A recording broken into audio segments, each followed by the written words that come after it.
Chapitre 135. La vérité coûte plus cher que le sang. Le matin était presque trop beau pour ce qu'il portait. Le ciel était clair, l'air restait froid, et le fleuve attrapait la lumière avec cette netteté propre que le Québec donne parfois aux jours d'automne quand tout semble lavé de l'intérieur. Les montagnes au loin gardaient une couleur tranquille. Les arbres tenaient encore un peu. Tout paraissait droit, ouvert, presque innocent, comme si rien de sale ne pouvait survivre sous une lumière pareille. Yvon marchait lentement, les mains dans les poches, avec Poutine à côté de lui comme toujours. Le chien n'était ni tendu ni pressé. Il avançait au même rythme, solide, présent, sans chercher le danger et sans l'oublier non plus. C'était un moment normal, et justement pour ça il paraissait rare, presque suspect. Le téléphone vibra. Il n'y avait pas d'appel, pas d'adresse, pas de mise en scène. Il n'y avait que 2 lignes. Commandement 4 commence. Dis la vérité. Yvon s'arrêta à peine. Il lut le message une fois, puis une deuxième. Poutine releva légèrement la tête, comme s'il avait senti le changement d'air avant même que la voix arrive. Quand elle entra enfin, elle était plus calme que jamais. Aujourd'hui, dit-elle, personne ne mérite de mourir. Alors ça va faire plus mal. Un dossier s'ouvrit presque aussitôt sur l'écran. Il n'y avait qu'un seul nom. Pas un politicien. Pas un juge.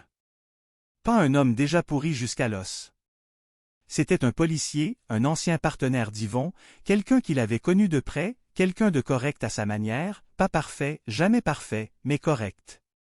Le genre d'homme qui aide sans le dire, qui reste plus tard que les autres, et qui ne cherche pas à briller. Yvon sentit son ventre se serrer avant même de comprendre pourquoi. La voix continua d'un ton clinique. Il n'a jamais vendu personne. Il n'a jamais pris d'argent. Il n'a jamais protégé un prédateur pour monter dans la hiérarchie. Mais un jour, il a falsifié un rapport. Les pièces commencèrent à se placer sous les yeux d'Yvon. Une vieille enquête. Une bavure. Un tir parti trop vite. Un suspect non armé. Une lecture mauvaise, un instant de panique, puis la machine qui se referme pour protéger les siens. Son ancien partenaire avait modifié un détail, un seul. Assez pour déplacer la responsabilité, assez pour protéger un collègue, assez pour laisser la version officielle tenir debout. Toujours les mêmes excuses, dit la voix. On protège une famille. On protège une carrière. On protège le groupe. On protège la suite. Yvon ne disait rien. La victime, reprit-elle, était un père. Pas un ange, pas un monstre. Un père. Innocent dans cette scène-là. Sa famille a été détruite et le mensonge a terminé le travail. Le nom de l'affaire remua quelque chose dans la mémoire d'Yvon. Pas un souvenir net. Plutôt une sensation. Un dossier classé trop vite. Une fatigue ancienne. Une confiance donnée sans vérification parce qu'à l'époque il croyait encore que certains hommes n'avaient pas besoin qu'on regarde 2 fois. Il expira lentement. La voix murmura alors quelque chose de pire que le reste. Ce n'est pas un monstre. C'est un humain. Comme toi. Le téléphone vibra encore. Une nouvelle page du dossier s'ouvrit. Cette fois, ce n'était plus seulement l'ancienne bavure. La voix liait le tout à maintenant. Si l'affaire sortait, la jeune femme rescapée du réseau Luxure perdrait une partie de sa force comme témoin. Les avocats du réseau utiliseraient immédiatement cette contradiction. Ils attaqueraient la fiabilité du camp d'Yvon, sa manière de sélectionner les vérités, son histoire avec la police, ses choix. Tout deviendrait plus sale, plus flou, plus facile à salir encore. La voix continua. Donc voilà. Si tu dis la vérité, ton ami tombe. Sa famille tombe avec lui. Et le réseau regagne du terrain. Si tu te tais, tu mens. Et un innocent reste sali pour toujours. Le vent passa plus fort entre les arbres, soulevant quelques feuilles mortes sur le béton du quai.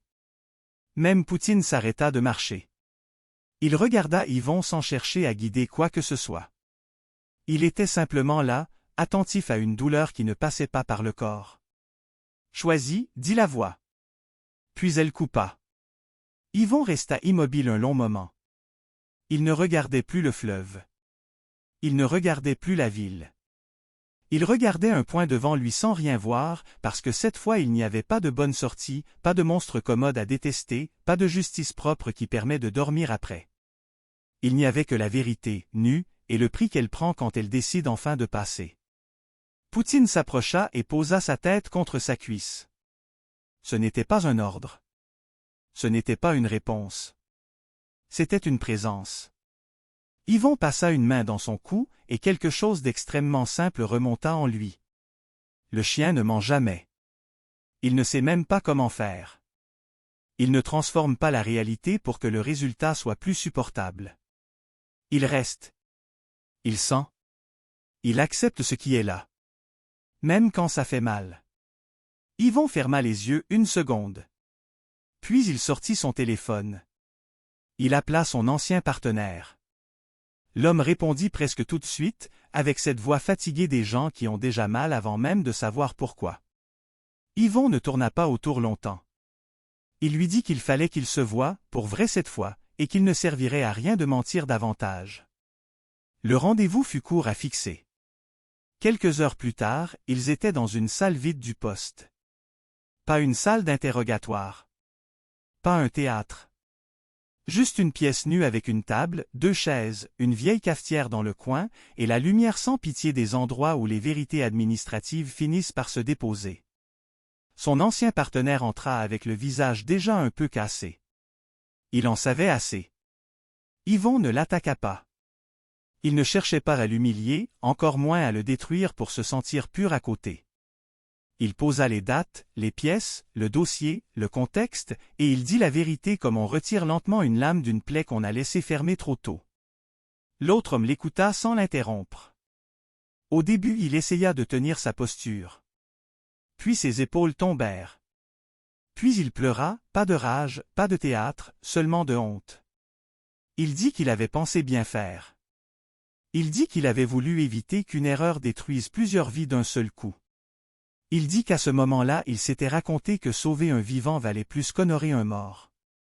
Puis il ajouta qu'après, une fois le rapport passé, il avait continué parce qu'il était déjà trop tard pour revenir en arrière sans tout emporter. Yvon hocha la tête. « Moi aussi, dit-il. » Et c'était peut-être ça le plus terrible. Il comprenait. Il comprenait trop bien. Il comprenait la fatigue, la peur, le mensonge raconté au nom d'un bien plus supportable, et c'était précisément pour ça qu'il ne pouvait plus détourner les yeux. Le téléphone vibra une dernière fois. La voix entra, très basse, presque triste. La vérité détruit. Toujours? Même les bons. Puis, après un souffle. Commandement respecté. La salle resta silencieuse. Il n'y avait pas de victoire. Il n'y avait pas non plus cette satisfaction froide qui accompagne parfois la chute des monstres. Il n'y avait que 2 hommes fatigués, chacun devant la part de saleté qu'il avait appelée prudence à un moment de sa vie. Quand Yvon ressortit, le ciel était resté beau. Poutine marchait à côté de lui, toujours à côté. Il n'était pas un juge. Il n'était pas un pardon. Il était simplement fidèle, et cette fidélité-là paraissait plus propre que n'importe quelle parole entendue dans la journée.